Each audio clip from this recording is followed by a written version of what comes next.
Hi, everyone, and welcome to another presentation for this amazing event. I'm super excited and happy that we have right now none other than Jeremy Vest. I've met this guy a long while back. Well, not so long, like I think 4 or 5 years ago. I don't remember exactly. Yeah. And I met him at a YouTube convention, video convention, I would rather say. And he's been a YouTube consultant for almost 15 years, and his customers have over 20 billion organic views on YouTube. And he will explain to us what organic views means and why is that important.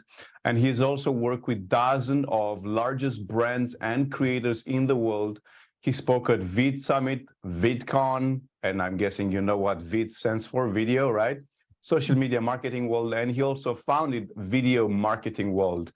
He is a person who knows so much about video, and even though he studied with YouTube, he then of course started to give advice for people outside of YouTube as well. And today he will talk about 10 ways vertical video can grow your coaching business and or practice. So everyone say welcome to Jeremy. Thank you so much for saying yes to our invitation, Jeremy. Hey, thanks for having me. I appreciate it. Awesome. So you work with some big brands. I don't know if you find it's suitable or if it's okay. I don't know, copyright issues or whatnot, whatever you have it. And it'll be great to let some people know here about some of the names that you've been working with. I know you've been working with someone recently and also in the past. So yeah, in the past, I've worked with Procter & Gamble brands like CoverGirl, Gillette, Pantene, Pampers, a lot of those big brands. I've done the YouTube strategy for HP computers and HyperX Cloud Stinger headphones, and I've worked with a lot of brands. I've worked with a lot of big creators. One of the creators I've worked with was Answers with Joe. He's got over 1 million subscribers.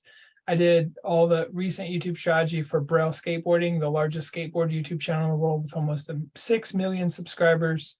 And then there's several creators I work with right now. I can't actually mention who they are, but pretty big creators. Yeah, I'm always asking myself, how does one get to work with these brands and these creators? Like what made them decide that, hey, I should work with Jeremy Vest? Like what was the deciding factor? What do you think? Well, I think, for one, I'm one of these people in the industry that have really done a lot of testing. And then with all those tests, I had something to stay on stage. So then, I've got to speak all over the world.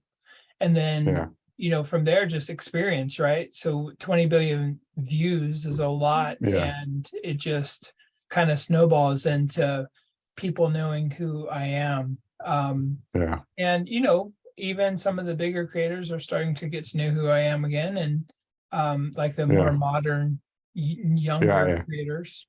And it's just a snowball effect. It's like if you focus your energy and time in something, the cream's going to rise to the top. The best people in the world are gonna rise. I mean, that's just awesome. I believe.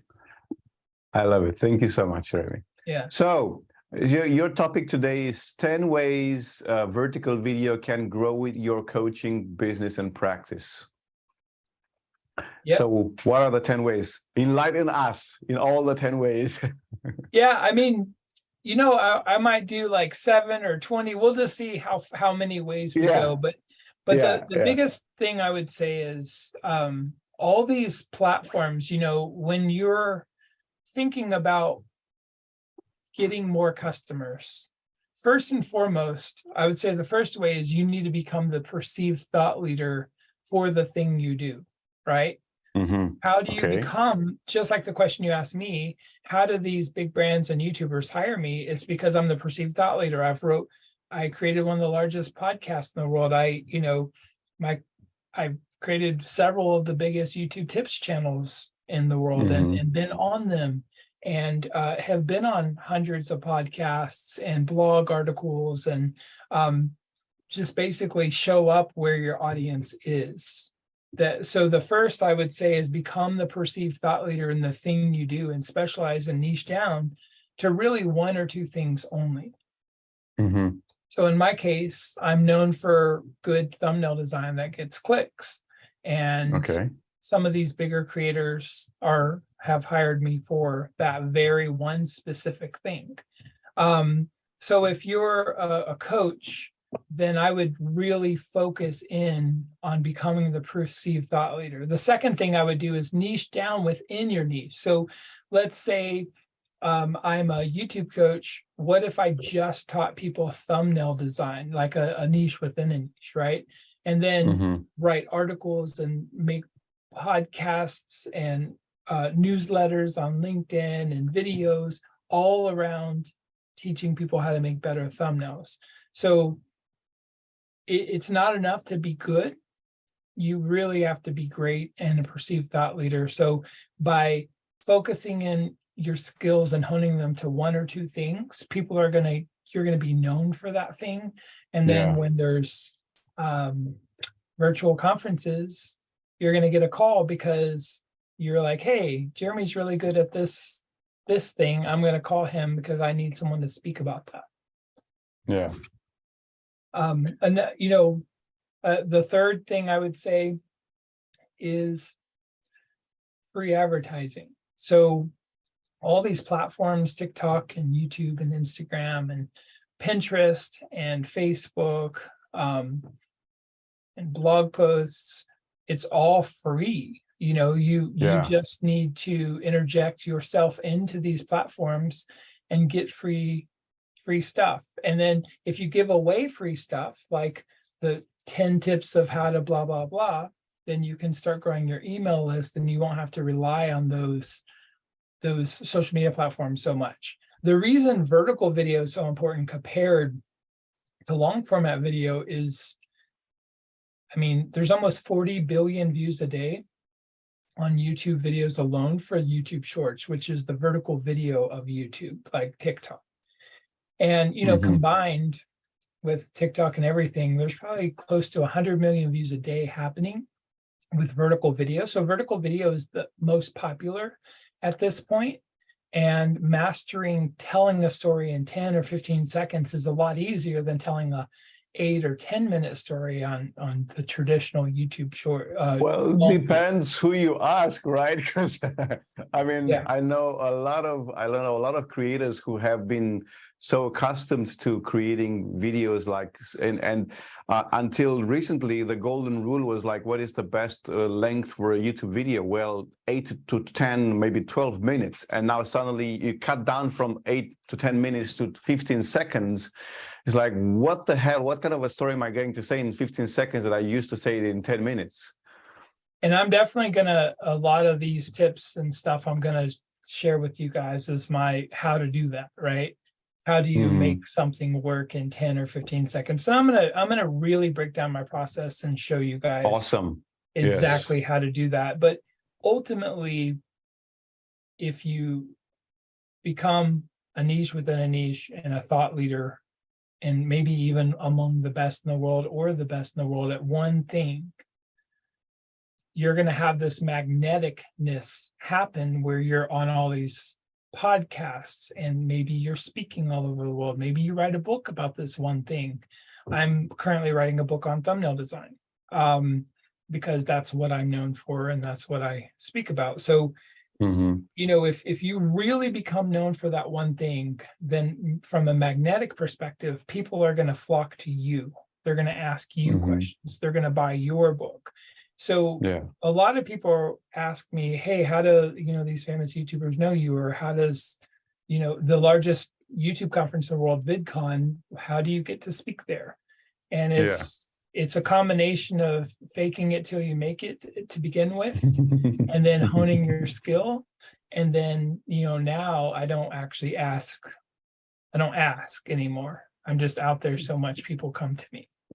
You don't ask to speak, you're requested to speak. Exactly. And that is a big mindset shift that's hard to do. But if you really become the perceived thought leader for the thing you're good at, then the rest will probably fall into place. Now, if it doesn't, keep on hustling, but eventually, you'll get down to a place. I'm 15 years into this. where I get calls, and emails and text messages. And that's a cool feeling, but it's also a lot of work. It's not like, this was given to any of us in this industry. Wonderful. So now, we're talking about vertical video, and how much has the standard changed? Because normally you'd watch YouTube videos or you watch any videos on horizontal, and now everything is vertical. When I say now, it sounds like it just suddenly happened overnight, even though this has been going on for a couple of years now. Is there a difference in consumption of video, vertical versus horizontal? Can you speak on that a little bit? Yeah, it's a totally different experience. And now in the recent months, there's two algorithms. There's like a long format algorithm and a short format algorithm. And finally, they're talking to each other so that your audiences can see your long videos and your short videos, and it really works itself out. There's something called the short shelf. So if you're on typically your mobile phone or an iPad or something, you're going to see suggested videos. If you click on a short video, a vertical video, you're just going to keep on getting the next and the next and the next video. I'm going to share my screen so I can show you guys this experience. Yeah. So I love the cheat sheet. Yeah, so basically what happens on your phone is you get a video and then you go to the next video and then you go to the next video and you get sucked in, just like TikTok or Instagram Reels or Facebook Reels. You just keep on swiping and watching the next and next and next video. So that's really the experience. And the difference obviously is long video doesn't really put you in this loop type philosophy. So yeah, totally different experiences. But if you get into a short video, a lot of people don't actually get out of this short shelf experience and go to a long video. And this is why, almost 40 billion views a day on YouTube alone. So yeah, one thing I wanted to just kind of share with you guys real quick is my cheat sheet. And obviously I'll send this to you so everyone can have it. I also have a little free course I'm happy to send everyone on. Amazing. Shorts. Wonderful. Yes. So a short video is less than 60 seconds long on YouTube. It's vertical, not horizontal. I suggest only doing 15 to 30 seconds because it's really about how much watch time or average view duration that you have. So I suggest not doing a 60-second video unless you're so entertaining that you can keep people 100% watching the video all 60 seconds. Most of us aren't that good, so 15 to 30 seconds is my recommendation. In the first 1 to 2 seconds, you have to hook your viewers so that they'll watch the whole thing. And if you don't do that, if you don't give a very specific reason to watch in the first second or two, it's going to fail and you're not going to get views. You want to really keep shorts more broad than your typical content. So let's say you're a niche within a niche. Let's say you're a hypnotist, but then there's a specific thing within hypnotist. I would probably just stay at the shorts level. I would just stay in the more broad hypnotist category, but then your long format, I would get very niche and specific. But let me show you an example of that. So with Braille skateboarding, I'm going to go to popular here. I did all these videos up here, all of with over 1 million views. And this one with 7.6 million views. Wow. It's a Ninja Star skateboard, right? So even though you don't skateboard, or a lot of the people watching this don't skateboard, a lot of us are going to watch this stupid video because it's a Ninja Star skateboard, So it's broad enough for the average person to enjoy it, but it's not so niche that a skateboarder wouldn't also enjoy it. So broadening the topics so anyone in the world can enjoy the thing you're bringing is very important for a short. Okay. And so when you say hook, can you explain a little bit more on the hook side? Because let's say I want to do a video about a class I'm going to teach or about a program I'm about to launch.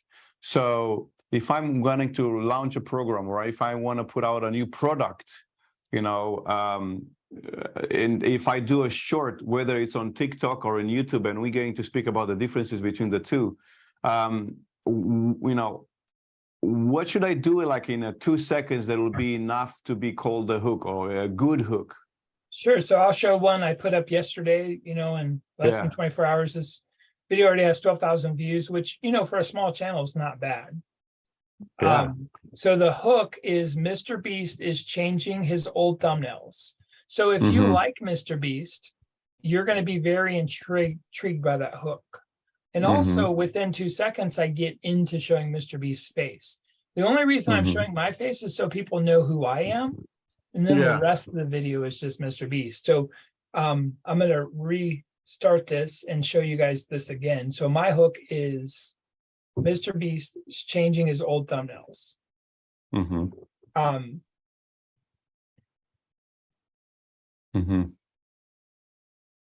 So I asked, do you like the old style or new better?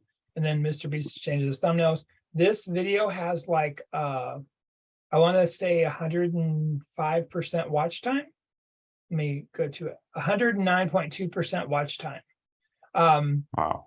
And the reason for that is, I'm about to get into it, but the hook needs to be, now, if it's visual, like if you're doing sports or graphic design or something, as you could see with the skateboard video, the hook doesn't have to be as crazy. You're just seeing a Ninja Star skateboard and then you're hooked because it's like, oh, what's a Ninja Star skateboard? I want to watch that.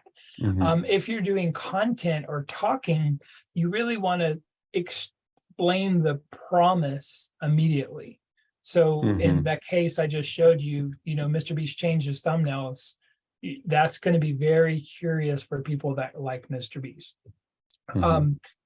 There's also something called a closed loop. So you start and end the video with the same thing. So I would say Mr. Beast changed his thumbnails, and at the end of the video, I'd say, did you know that Mr. Beast changed his thumbnails? So if you notice when this video starts over, it just starts over.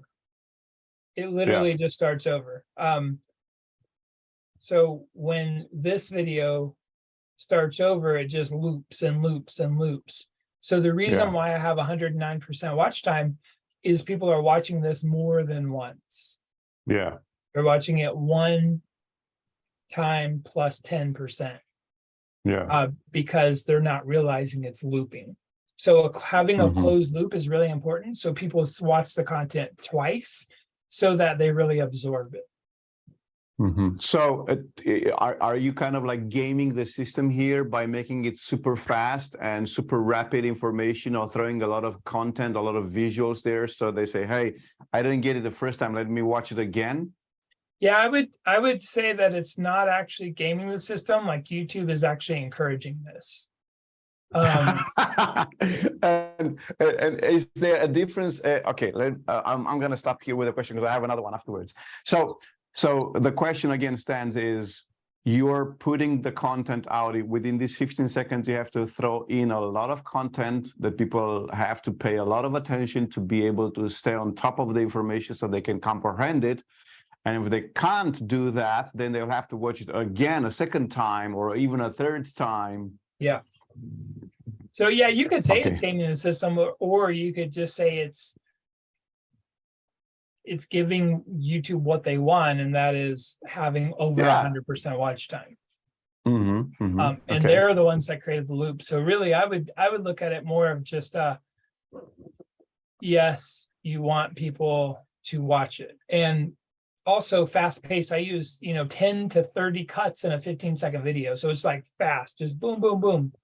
I call this the Mr. Beast effect, because if you watch Mr. Beast videos, they're very fast paced, so that we're all ADHD pretty much at this point.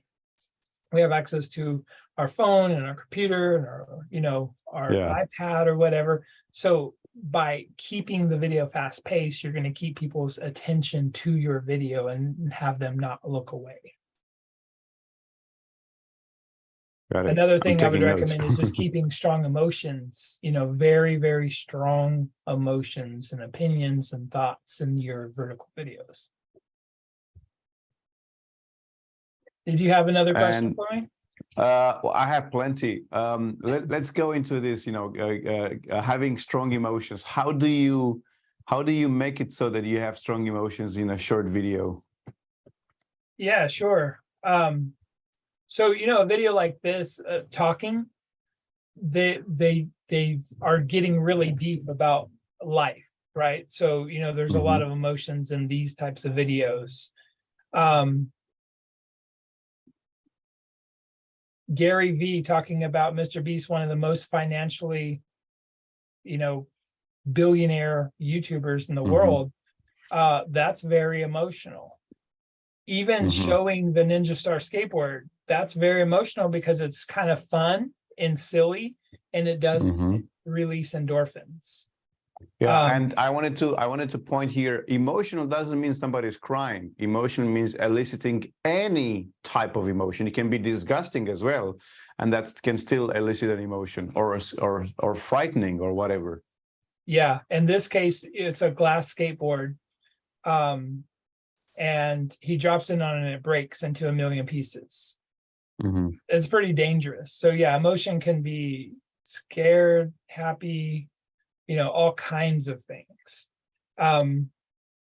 Barefoot skateboard, this is more of the comedy, weird side, but people even that don't skateboard are going to watch this because they're emotionally connected because it's silly.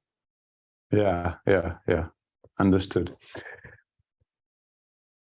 All right. So go ahead. Continue. Please. Oh, did you have any other questions? Oh, I have so many questions.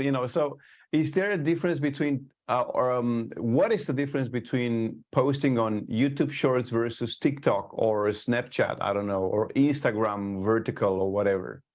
I'm going to be honest with you. I really don't think there is much of a difference because there's a few things I'm about to explain, but if you can make a very engaging vertical video, 15, 30 seconds long, I don't think you have to make one specific for each platform. Now, what you have to do, though, is you have to upload this video without any music and then use the native embedded music. One of the reasons I say use a 15-second video on YouTube instead of another length is on the YouTube app, if you want to add music, the maximum time you can have a video on the app is 15 seconds. So using their default music, you don't have any copyright issues. So if you upload your video to TikTok and YouTube and Instagram and Facebook, use their native music libraries so that you don't get copyright in trouble or anything. That's really the biggest thing. And then obviously things like hashtags on Facebook don't really work, but hashtags on TikTok and Instagram do work. Hashtags on YouTube, I use 3, but I haven't really seen much success with them. But it is what it is. Like I'm just going to do it because YouTube's telling me to. So hashtags and music are really the only differences. Also, audiences could be slightly different, but if you do like this broad approach to your specific niche, then honestly, it should work on all the platforms.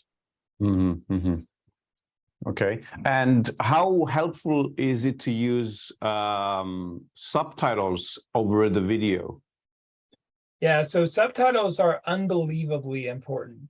So wow, that's a strong one. Yeah, they are, in my opinion, it's one of the most important things. So let me go to another video just to show you guys.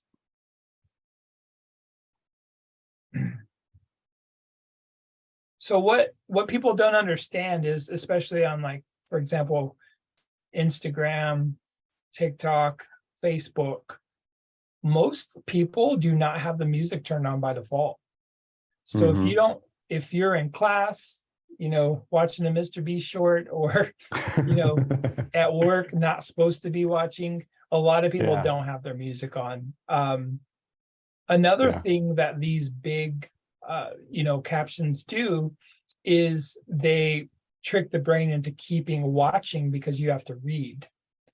So it is a very, very good trick to keep people engaged in the video because you have to read and it's so fast paced.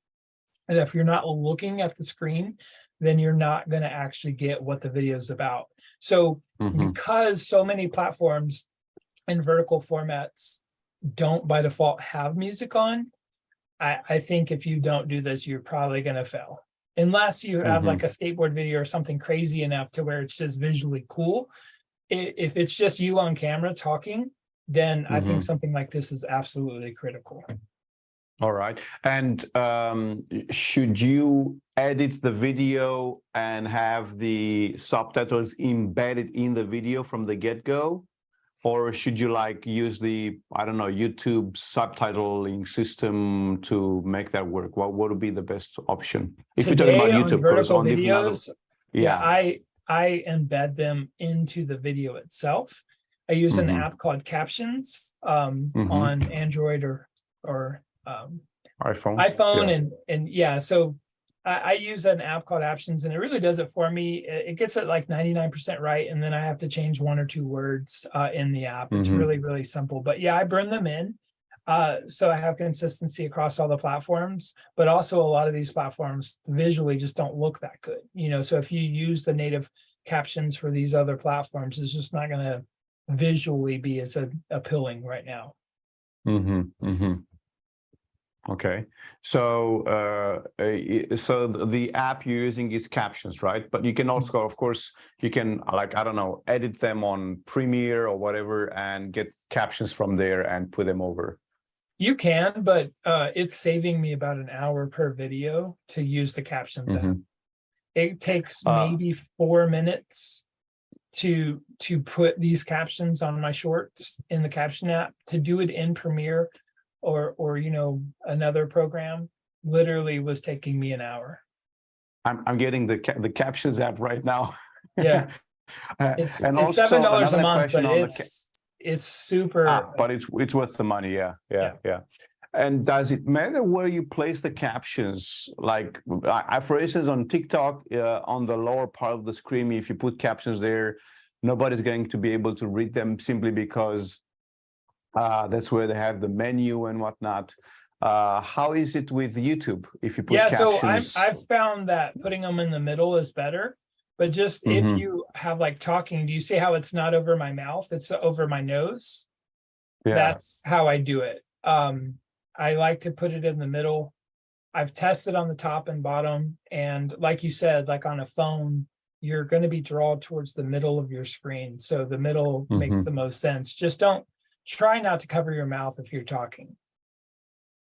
Have you tried like on the upper part of the face or right under your mouth, over somewhere? Yeah, I've tried it all. So far, my biggest viewed videos are in the middle. Okay. All right. Got it. Thank you. What other thoughts did you want to talk about? Oh, I'm letting you, bring some more stuff up, because then I'll Sure. pop some more questions. But I'd like you to continue with the stuff you had. Sure. So, another thing I would like to talk about is like, why should coaches, do these vertical videos? Well, I mean, we're all busy, right? Every coach. I'm a YouTube coach. That's what I do for full time now. And so the first question is, how are people going to know who you are? What do you do? Are you a perceived thought leader for what you do? And then how are you going to get customers? I'm a big believer, like I said before, of the magnetic approach, where people gravitate towards you versus you begging someone to become a customer. So the more content you put out as a content marketer, the better coach and more customers you'll get. It sounds like obviously word of mouth is probably the best solution short term. Yeah. So if you have someone that's very successful as someone you're coaching, then they're going to tell someone else and they're going to tell someone else. That's still the best thing in the world to do. But imagine getting 60,000 email addresses a year for people that are magnetically drawn to you from your content marketing. Out of those 60,000 emails, are you able to convert 600 or 6,000 or 60 into paying customers? You should be able to, depending on the cost of what your service is. So that's really my approach. I'm gonna, I still have a relatively small channel, but I'm gonna grow it to a few 100,000 followers, and give away free stuff and be magnetic.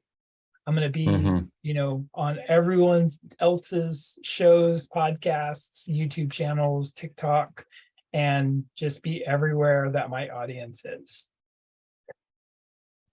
So, you talk about giving away free stuff, and there's a concern, I would say, from some people that, hey, you know what, if I give away free stuff, then people will not purchase my courses or programs, or they won't come to me because it's everything for free on YouTube or TikTok or whatever. So how do you alleviate that issue? Let's put it that way. So first off, I'm just going to say most people that say that are wrong.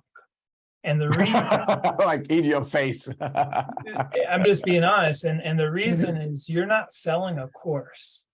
You're selling two things as a coach. You're selling access to you and accountability. If you sell access and accountability, people want to relate what you know to them. 90+% of courses sold don't even get opened ever. But if you throw in an accountability part to that, or an access part, so like get access to me 1 hour a month type of thing, or we're in a private Facebook group where other people hold you accountable, then that flips. It's like 90% of the people are actually going to be learning and being successful.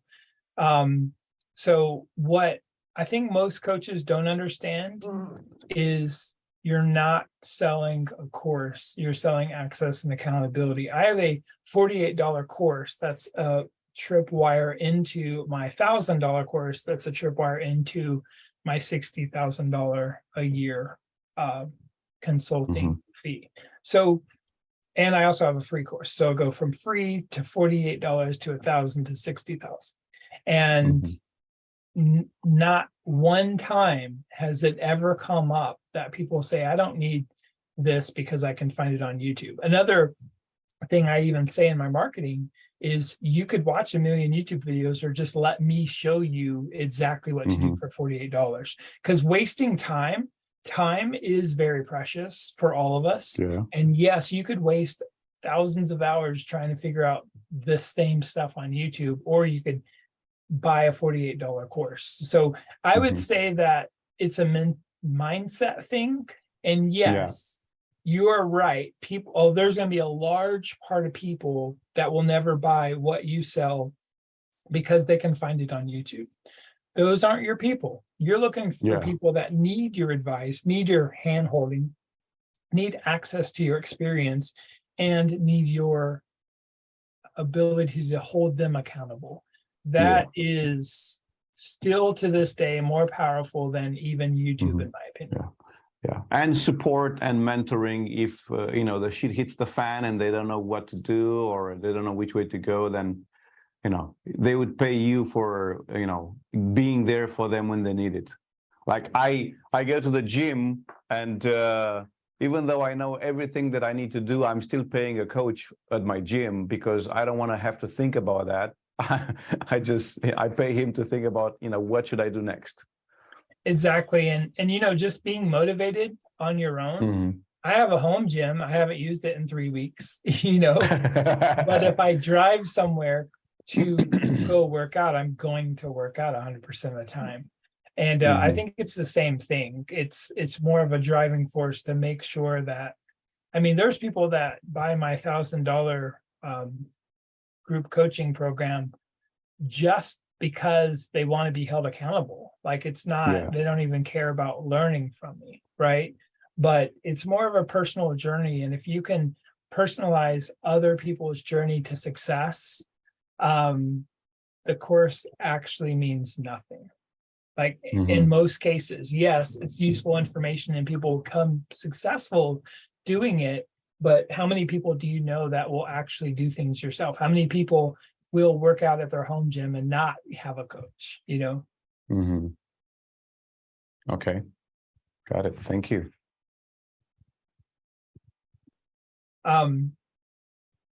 So yeah, that's really the main things I had for YouTube Shorts and how to grow your coaching business using that by becoming a perceived thought leader and being everywhere where your customers are. Did you have any other questions or thoughts? Yes. I wanted to ask, because you are coming from a thumbnail background, let's put it that way. You know, you specialize for so long on thumbnails. With vertical videos, can you make thumbnails, or is the vertical videos going to pick up whatever random frame from your video? Yeah, I highly recommend you never, ever make thumbnails for vertical videos. A lot of people disagree with me, and that's fine, but let me show you why. So about a week or two ago, they put this short shelf up on every channel. Every one of these, even if you added your own thumbnail, every single one of these videos would not show a thumbnail. It's going to just show something random that they pick for you. Now, you can see I'm kind of learning how to hack the system and make very good thumbnails. And basically what I'm doing is I'm making the entire video visual. That's why like I only show my face for 2 or 3 seconds in the beginning and 1 or 2 seconds at the end, because the whole thing is going to be visual. Now, I will say when you're in the shorts experience, you never see a thumbnail. You see what I mean? So thumbnails mean nothing. And the people that don't agree with me, when you go to the videos tab now, there are no shorts. So you actually have no way to see a thumbnail. Now, a week ago, you could. So the shorts were mixed in with your long videos and it was really messy and ugly, but now it's not. So there's zero reason to do that. Yeah. And you know, for people who are like wanting or looking for creating videos, you know, the longer format, which is more educational, because somehow, you know, the short videos like 15 seconds, 20 seconds, 30-second videos, they're more like, hey, look at me, I got something is more important to say, and that's it, done, 15 seconds, you know. Whereas with the longer form, with the horizontal, you know, the wide screen video, there you basically go in for a longer, you speak a lot longer, and that's kind of more like educational. So have you tried to put the two together, like, you know, get a short form vertical that actually leads into a longer form horizontal? What you know, have you experienced with that? Have you practiced that, or how does that go? You know, I'm a nerd. You know, I have. I'm going to show you one thing real quick. So just to let you know, there is a new feature within Shorts where you can take a long video and make a short out of the long, and then the short points to the long video. I haven't seen a lot of success with that yet, but YouTube's already kind of one step ahead of us, and they're already thinking about these things. This is very interesting. This is a video about what are YouTube handles, but I want to show you something that's very, very interesting about this. It has 2,000 views, right? Yeah. That's actually quite a lot of views for a small channel on how to.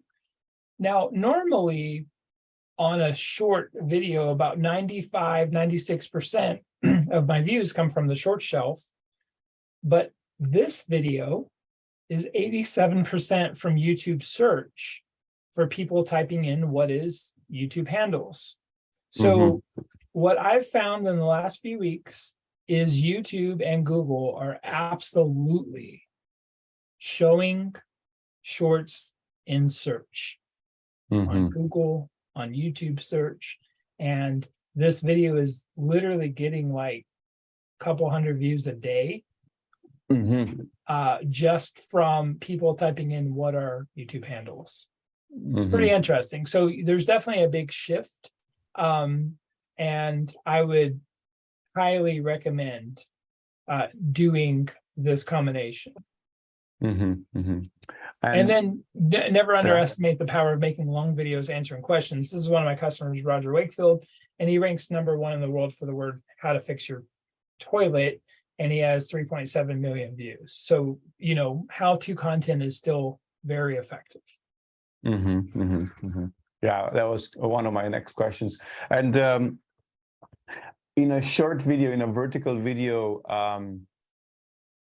do you just throw in like a hook and throw in some information, or do you tell them, hey, go to my website and XYZ? Do you say subscribe to my newsletter? Do you do any of that, or just do it for the hack of growing the number of views on your particular channel as a whole, in the hopes that people will migrate from the short videos to the long videos where you can present more educational stuff? It depends on what your goal is. For me personally, I just really got, in the last month or so, I've just really got serious on my own channel. I've always, 20 billion views for my customers, but I've never really taken my own channel serious. So what I'm personally going to do is I'm going to get to about 100,000 subscribers before I start doing that, because when you send people off of YouTube, the whole viewer satisfaction signal algorithm kind of goes out the window, because they want people to watch videos, right? So you're somewhat going to harm your ability to grow on YouTube if you do that too much. But I'm a big believer of sales. So in the video itself, I definitely start saying like, download this free thing, or go here, or check out this. But I'm going to wait until I have enough velocity on YouTube with like about 100,000 subscribers before I start doing that personally. Okay. So all right. So basically you say, hey, you know what, even if you're wanting to have more clients or have a bigger exposure as a coach or whatnot, keep people on the platform before anything else, and then only when you've grown enough, whatever enough is for you, then you can tell them, hey, go to the website or get this PDF or whatnot. It depends, right? Like I'm also running ads on YouTube that are getting people off the website, right? So I'm definitely still making money, but it depends. If I was in a pinch for money, I would change my strategy and harm my channel a little bit, so that the 300,000 or 400,000 views that people will see next month from my channel point to a call to action. But it's relative to, right now I'm in a place financially where I can focus on growth, but if you're not, then it may be not a good idea. But then again, you got to understand, then your growth's going to slow down if you do it too much. Now, when it comes to, let's say, coaching and counseling and therapy, these kind of occupations are mostly associated with somewhat more serious, straight face, not so big open mouth like Mr. Beast there in that thumbnail stuff, type of a thing. Not such an intense colors, not a lot of action either. So what would be your suggestions for this niche that would be a good idea to use in videos? So one thing I would recommend is you guys go follow Social T Pro on TikTok. He who's that again? Social his T name's Pro. Austin Okay, yes. Armstrong, but it's Social T Pro. And what he does is he basically helps all kinds of companies in the rehabilitation and addiction and psychologist area blow up on TikTok. That's what he does. And he has 5 or 6 different customers that have over 100,000 followers on TikTok in like months.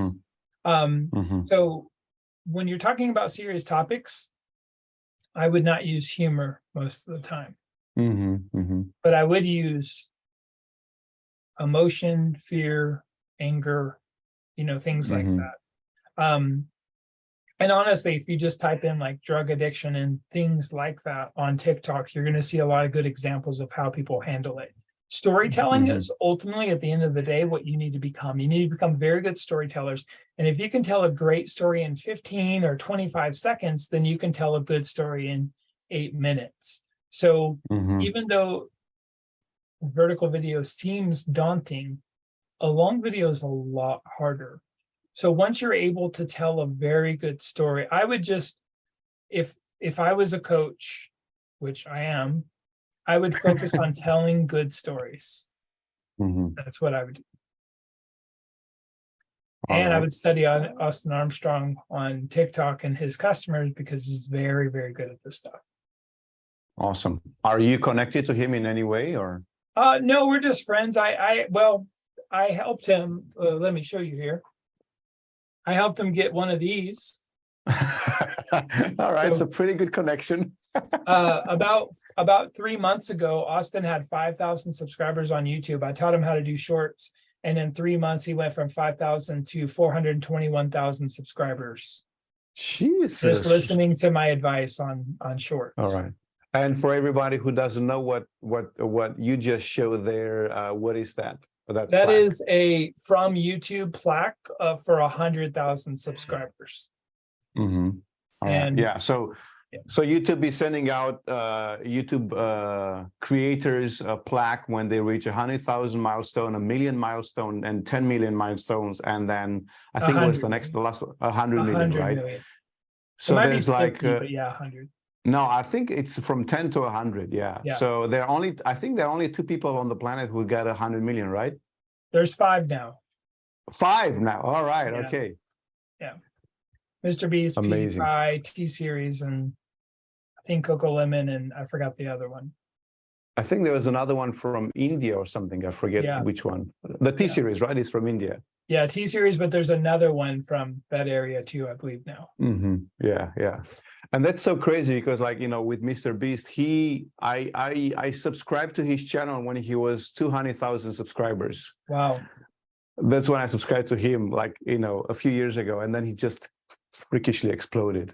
Amazing. Very. Right. So coming back, you know, you had on your list there, you had something about titles. Can you explain a little bit, you know, what is the psychology behind titles? How do you make a video, a short video as a title, something that will be enticing? And do people actually pay attention to titles, especially when it comes to shorts, or do they just go for whatever is shown as a short, as a thumbnail? I really do think that all in all, titles matter.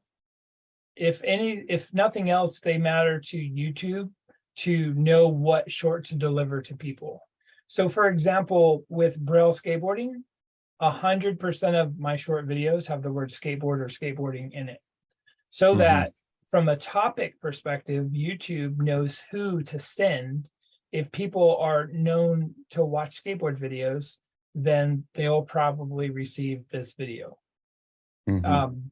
So I would have basically 3 things. I would keep it to less than 5 words. I would have some type of hook of emotion, and then I would have the topic that you're talking about. So barefoot skateboard is only 2 words. You don't have to use the hashtag shorts anymore in titles. That was like a year ago. But barefoot skateboard is really big because it, believe it or not, the word barefoot makes it very emotional, because you're like, wait, what do you mean someone's skateboarding barefoot? Yeah. Glass skateboard, again, very emotional because it's glass. Why skateboarders rule. That's a whole emotional statement, and I have the word skateboard in it. And I think this video got like something like, I don't know, 10 or 11 million views. Anyways, lots of biggest drop in. This is like a 30-foot ramp. Look at that, how big that is. So it's all emotion, the topic, and short. That's what I would do. Got it. The topic is short, and then just play off the bat of that. Now, can you do shorts in a series, like part 1, part 2, part 3? Is that advisable? I think the jury's still out on that, but let me show you what I've done. Mm-hmm. So I have a Mr. Beast thumbnail secret series. Yeah. And I mean, it's done pretty well. You know, it's got well over 100,000 views in the series. Mm-hmm. And it is like, when I'm on camera, I say, this is, I say number 1, number 2, number 3. Let me do like number 2. Part 2. Mm-hmm. So Mm-hmm. yeah, it seems to be working quite well, honestly. 81,000 views, 79,000 views, 16. So for a small channel, getting almost Mm-hmm. 200,000 views in a series, yeah, I think it makes a lot of sense. Also, Yeah. what it does for me is it gives me a template to where I can easily go make the next video very fast. So once you have Mm-hmm. success, you know, yes, the topic and things might change a little bit, but you have like a show formula and a philosophy to where you can make videos faster now. Mm-hmm. Mm-hmm. How long does it take to edit a video? Like, for instance, you were showing the video earlier and you said you had like 30 cuts. So do you like, and also because you're saying that you are doing the captions with that app. So basically you first make the whole video and then you upload it into the app. It generates the captions, it downloaded, and you upload it to YouTube as short video, right? That's correct. So this morning I created a video that's going live this afternoon. Okay. And it took me about 15 minutes to edit this, but I already have the template, right? Like I already have done this 5 or 10 times. And then I take this and airdrop it to my iPhone with a captions app. And then from there, I actually upload the video into YouTube from the YouTube app on my phone so that I can apply music. You can't actually add music on YouTube Shorts of any video over 15 seconds long or from a desktop. So I just export it here, do the caption app, upload it on TikTok, Instagram, Facebook, YouTube, and Pinterest on my phone. It just has more native features for music and things like that on your phone. But interesting. Okay. This particular one, I was testing just moving an image instead of cutting. Yeah. So it didn't take that long, but typically from conception to writing to videoing, editing, and uploading, my shorts are taking about 30 to 40 minutes from not even having an idea to upload. And I have to do that because I'm busy, you know, like I have to. Yeah, exactly. Yeah. Yeah. And when we say writing, what do you mean by writing? Sure. I'll just show you real quick. Well, actually, I don't have it up. Yeah, I don't have it up, but I mean, let's just look at this together real quick.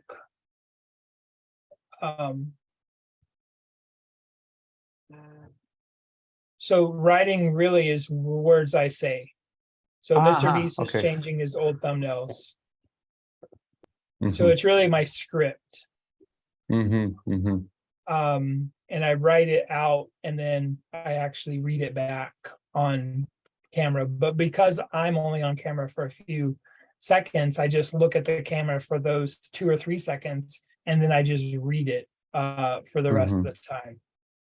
And that makes editing a lot faster because now, you know, I'm not messing up as much because I'm literally just reading. Yes, yes, of course. So would you say it's much better to actually not have your face, but to actually use B-rolls, to use other images, like for instance, you're using with Mr. Beast, but people can also make use of, I don't know, some stock images or stock videos and make a collage of those to support the information they are producing, and then make that in a video, right? Is that correct? Is that better? I would definitely have a lot of visual representations of your video, not just you. stock images can be cheesy, so you just have to be careful and make sure that it really does evoke emotion. But also, like if, for example, this morning when I used a Mr. Beast photo, I now can't monetize my video because YouTube knows that it's a Mr. Beast photo, and I don't get in trouble, but it's like, hey, you can't monetize this YouTube short because you used, a Mr. Beast image. So, and that's fine. That's part of my strategy. I'd rather not monetize the video and get 1 million views on talking about Mr. Beast than just myself talking about me, showing me get 5 views, Of course. Yeah, there's pros and cons. So I mean, as a conclusion, it is actually much better to use different footage rather than just have your face on the screen the whole time you're talking about this particular subject. Yes, if you want so to like speak with images rather than with your face. Well, I don't know about that. Images, videos, it depends, right? If it's Steve Harvey or someone very famous, you're going to want to see his face. Yeah. But if it's not someone famous, then you're going to want to see the visual representations to the words that you're saying. Got it. Awesome. Well, there's been a lot of information here, and I hope people have taken lots of notes. I've taken a lot of notes, like I fill out an entire page here as you're presenting. Jeremy, where can people get in touch with you? How can they learn more from you? How can they hire you? How can they work with you if you are available at any way? Yeah, you can go to creatorunlock.com. I have a $48 course, $1,000 lifetime. That's lifetime membership for group coaching, which is actually really crazy affordable if you think about it. And we do live training every Tuesday and Thursday every week forever for $1,000. It's really affordable. And then right now, I'm not taking on any other customers as far as any other stuff goes. I'm just too busy already. But yeah, you can follow me on YouTube at Creator Unlock, or you can go to creatorunlock.com and see all my stuff. Awesome. So everyone, you know where to get in touch. Do that. You're going to have a lot of stuff to learn. Even if you just watch Jeremy's videos on YouTube, long form or short form, doesn't really matter. You have so much to learn, and I'm very, very excited that we have had the opportunity to do this presentation with Jeremy. Jeremy, thank you so much for your presentation and for sharing your knowledge with us. Thanks for having me. I appreciate it. Thank you. Everyone, let's take a quick break, and we'll see you after the break. And for those of you who are interested in the bonus that Jeremy is offering, that will be available for everyone who signs up for the Premium Pass, and it will be inside of your membership area on Jeremy's presentation page. Inside of the membership area, down there at the bottom, you'll have a resources section, and in that section, you'll have the bonuses that Jeremy is offering. So let's take a quick break. We'll see you after the break for the next presentation, or we'll see you tomorrow. Depends which comes first.